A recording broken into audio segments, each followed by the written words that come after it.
चलिए आज की क्लास में हम देखेंगे रिलेशन के कुछ क्वेश्चंस। पिछले क्लास में रिलेशन का बेसिक पूरा कंप्लीट हो गया था।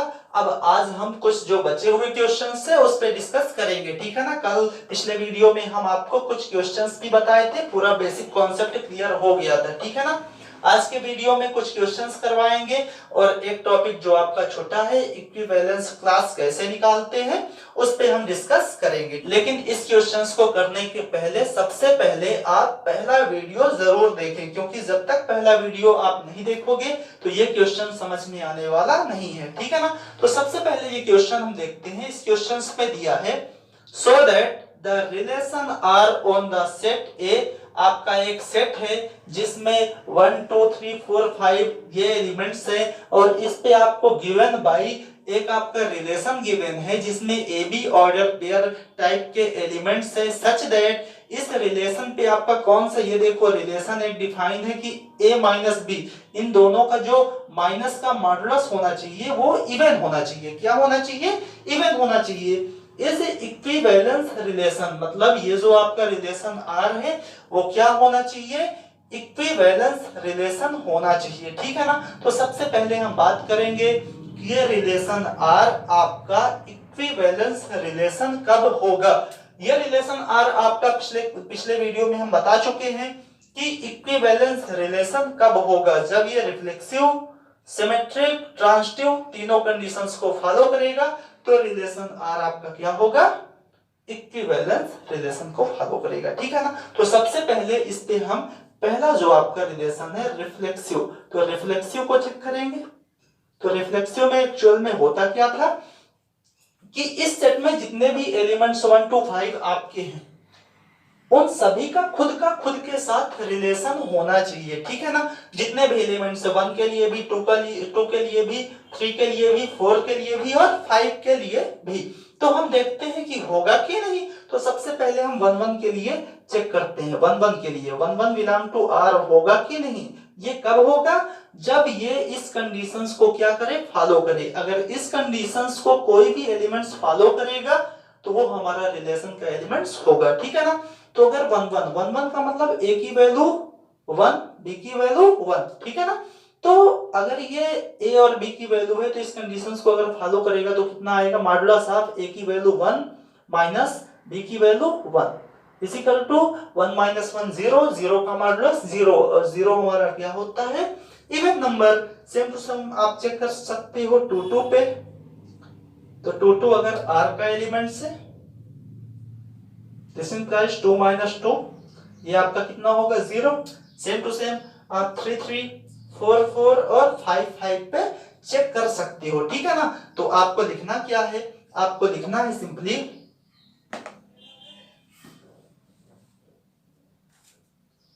आपको लिखना है for all a belong to a के लिए, a बिलोंग टू a के लिए आपका a बिलोंग टू r होगा। क्यों? क्योंकि modulus of a minus a is equal to 0 is even, so r is reflexive. r आपका क्या होगा? रिफ्लेक्सिव होगा। पहली कंडीशन आपकी फुलफिल हो गई, ठीक है ना। अब हम दूसरी कंडीशंस पे चले तो दूसरी कंडीशन आपकी क्या होती है? सिमेट्रिक की। तो सिमेट्रिक में क्या होता था कि कोई भी दो एलिमेंट्स हम लेके चलते थे। कैसे लेके चलते थे? मैं बोला कि मान लो हमारा यहाँ पे है 2 और 4, 2 4 हमारा r का एलिमेंट्स है कि नहीं। ये एलिमेंट्स हमें ऐसा लेना है कि ये r का एलिमेंट्स हो, ठीक है ना। मैं आपको बहुत सारे क्वेश्चंस पे बताया था कैसे लेके चलना है। 2 4 हमारे ये बिल्कुल r का एलिमेंट्स होगा क्योंकि 2 4 इस कंडीशंस को फॉलो करेगा। 2 a की वैल्यू 2 माइनस b की वैल्यू 4 और ये कितना आएगा हमारा? माइनस ऑफ 2 जो कि कितना होगा? 2 और ये क्या होगा हमारा? इवन होगा। ये क्या होगा? इवन होगा, ठीक है ना। तो अगर 2 4 हमारा r का एलिमेंट्स है तो देन तो क्या होना चाहिए? 4 2 भी हमारा r का एलिमेंट्स होना चाहिए। तो देखो होगा कि नहीं। 4 टू हमारा आर का एलिमेंट्स कब होगा, जब वो इस कंडीशंस को फॉलो करेगा। तो चेक करो कि फॉलो करेगा कि नहीं। तो बिल्कुल ए की वैल्यू 4, ए की जगह रखो 4, बी की जगह 2, तो कितना आएगा 2, और ये आपका 2 भी क्या होगा, इज आल्सो इवन, ये भी आपका क्या होगा, इवन होगा। ठीक है ना।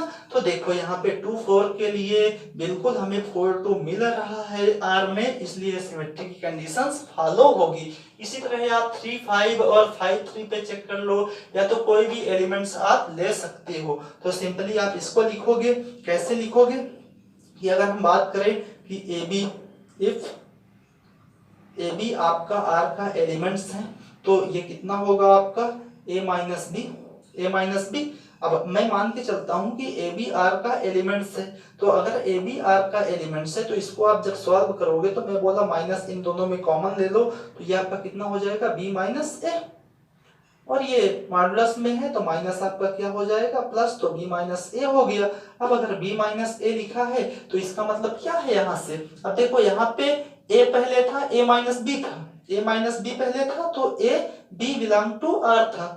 अब अगर यहाँ पे b माइनस ए हो गया, इसका मतलब क्या है कि बी ए बिलोंग टू क्या होगा, r होगा। ठीक है ना, बी ए बिलोंग टू क्या हो गया, r। तो यही तो होता है सिमेट्री की कंडीशन की अगर ए बी का भाई है तो बी भी क्या होगा, ए का भाई होगा। ठीक है ना, ये कंडीशन आपकी क्या होती थी, सिमेट्रिक की कंडीशन होती थी। ठीक है ना, तो ये हो गया आपका सिमेट्रिक। अब हम तीसरी कंडीशन जो आपकी लास्ट है ट्रांजिटिव, उसकी बात करेंगे। ठीक है ना, तो तीसरी कंडीशन आपकी है ट्रांजिटिव। ट्रांजिटिव में मैं आपको बताया था कि कोई भी 3 एलिमेंट्स आपको लेके चलना है। सिंपल इसको आप एग्जांपल की सहायता से कर सकते हो। कोई भी आप 2 एलिमेंट्स ले लो और 2 एलिमेंट्स के बाद तीसरे को आप दिखा दो। जैसे एक सिंपल सा एग्जांपल लेते हैं। मैं बोला यहाँ पे कि जो हमारा 1 3 है और 3 5, ये हमारा आर का एलिमेंट्स, 1 3 3 5 हमारा आर का एलिमेंट्स होगा। क्यों होगा, क्योंकि 1 3 के लिए इस कंडीशंस पे देखो तो कितना होगा, ए की वैल्यू 1, तो 1 माइनस बी की वैल्यू 3, तो कितना आएगा ये आपका माइनस ऑफ 2, और माइनस ऑफ 2 कितना होगा 2, और 2 आपका क्या है, इवन है। ठीक है ना, 2 आपका क्या है, इवन है, इसलिए ये आर का एलिमेंट्स होगा। एंड 3 5 भी होगा, क्यों, क्योंकि ए की वैल्यू 3 माइनस बी की वैल्यू 5, ये आपका कितना होगा -2, ये भी कितना होगा आपका -2 और 2, और ये दोनों हमारे क्या है, इवन, ये दोनों हमारे क्या है, इवन। इसलिए 1 3 और 3 5 हमारे आर के एलिमेंट्स होंगे। और क्या होता था, अगर 1 3 3 5 आर का एलिमेंट्स है तो 1 5 भी क्या होगा, देन 1 5 भी आर का एलिमेंट्स होना चाहिए। अब चेक करेंगे कि है कि नहीं, अगर है तो ये भी इस कंडीशंस को फॉलो करेगा।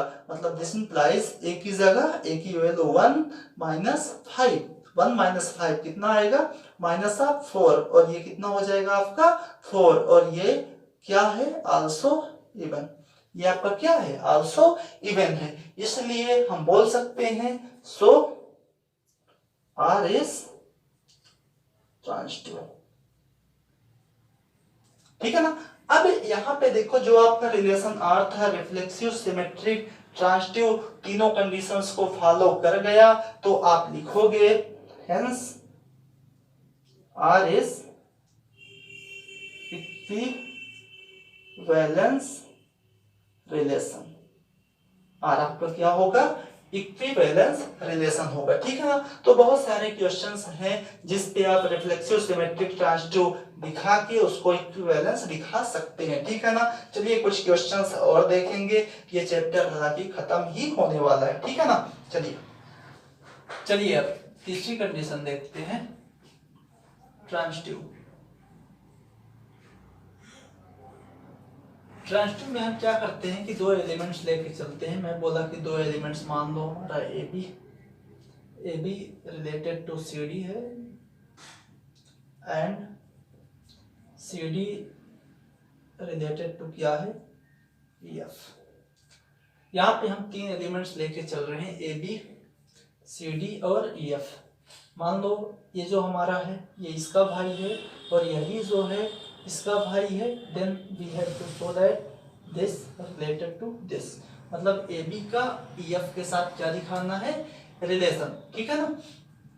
तो अगर A B related to C D है तो क्या होगा, ये जो आपका रिलेशन डिफाइन है A B related to C D, तो क्या होता है, ए का डी के साथ एडिशन ए प्लस डी होता है और बी का सी के साथ एडिशन बी प्लस सी होता है, ठीक है ना। तो ये कंडीशन आपकी क्या बन जाएगी, ए का डी के साथ addition A plus D is equal to B का सी के साथ बी प्लस सी, ठीक है ना।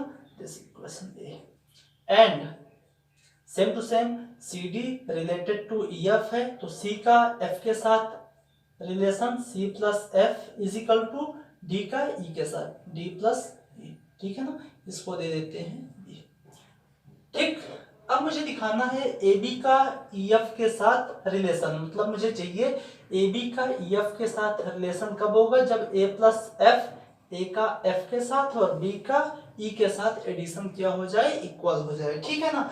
तो हमें चाहिए ए बी और ई एफ, तो सिंपली हम देखते हैं, हमें ए बी यहाँ से मिल जाएगा, ई एफ हमें यहाँ से मिल जाएगा। तो अगर दोनों को हम कंबाइन करके लिख दें, हम क्या कर रहे हैं, दोनों को ऐड कर रहे हैं, एडिंग ए एंड बी।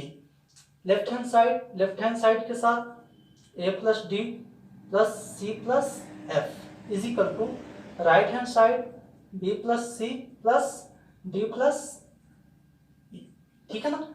तो इसमें देखो कुछ हमारा कैंसिल हो जाएगा, जैसे यहाँ पे देखो दोनों में सी है, सी समथिंग हमारा कैंसिल हो जाएगा और दोनों में डी है, डी हमारा कैंसिल हो जाएगा, बचेगा A plus F is equal to B plus E, A plus F is equal to B plus E. तो इसको हम क्या लिख सकते हैं, ए का एफ के साथ, तो इसको क्या लिख सकते हैं, A B related to E F, A का एफ के साथ एडिशन और बी का ई के साथ एडिशन क्या होगा, इक्वल। ये इस कंडीशंस को क्या कर रही है, फुलफिल कर रही है। तो मैं बोलूंगा कि जो हमारा रिलेशन आर है वो क्या है, ट्रांजिटिव है। और ये हमारा जो रिलेशन है ये तीनों कंडीशंस को फुलफिल कर रहा है, रिफ्लेक्सिव, सिमेट्रिक और ट्रांजिटिव। तो हम बोल सकते हैं hence R is equivalence relation, ठीक। अब इसके बाद हम सिर्फ और सिर्फ इक्विवेलेंस क्लास के बारे में जानेंगे, ठीक है ना। उसके बाद हम नेक्स्ट क्लास फंक्शन पढ़ेंगे।